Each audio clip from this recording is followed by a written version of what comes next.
EPFO pension scheme, अब इस तारीख तक मिलेगा ज़्यादा पेंशन का लाभ। जाने एप्स 95 के सारे फायदे व नुकसान। EPFO apps guidelines. ईपीएफओ की ज़्यादा पेंशन वाली स्कीम यानी ईपीएस 95 को लेकर लोगों को बड़ी राहत मिली है। अब इसकी डेडलाइन आज नहीं बल्कि 2 महीने बाद समाप्त होगी। आइए जानते हैं कि इसके लाभ और घाटे। कर्मचारी भविष्य निधि संगठन ईपीएफओ ने कर्मचारी पेंशन योजना एप्स के तहत ज़्यादा पेंशन पाने के विकल्प के लिए डेडलाइन बढ़ा दी है। पहले इसकी डेडलाइन आज यानी 3 मार्च को समाप्त हो रही थी, लेकिन अब 3 मई तक इसका विकल्प चुना जा सकता है। हालांकि इस बीच ज़्यादा पेंशन पाने वाले विकल्प को लेकर बहसें शुरू हो गई हैं।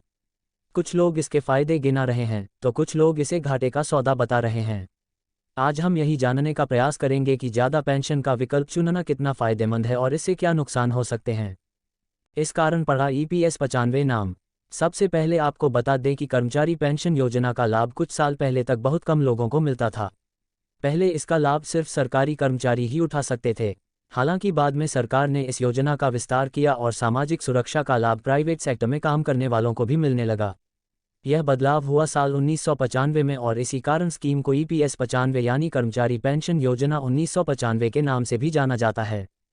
चूंकि ईपीएस को कर्मचारी भविष्य निधि अधिनियम के तहत शुरू किया गया था, इसका लाभ हर उस कर्मचारी को मिलने लगा जो ईपीएफ के दायरे में थे। हालांकि इसमें एक शर्त थी कि जिन कर्मचारियों की बेसिक सैलरी और डीए 15,000 रुपये महीना है, सिर्फ उन्हें ही ईपीएस का लाभ मिलेगा।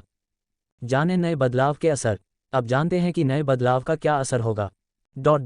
सबसे पहले यह जान लीजिए कि ईपीएस में कर्मचारी अपनी ओर से कोई योगदान नहीं देता है।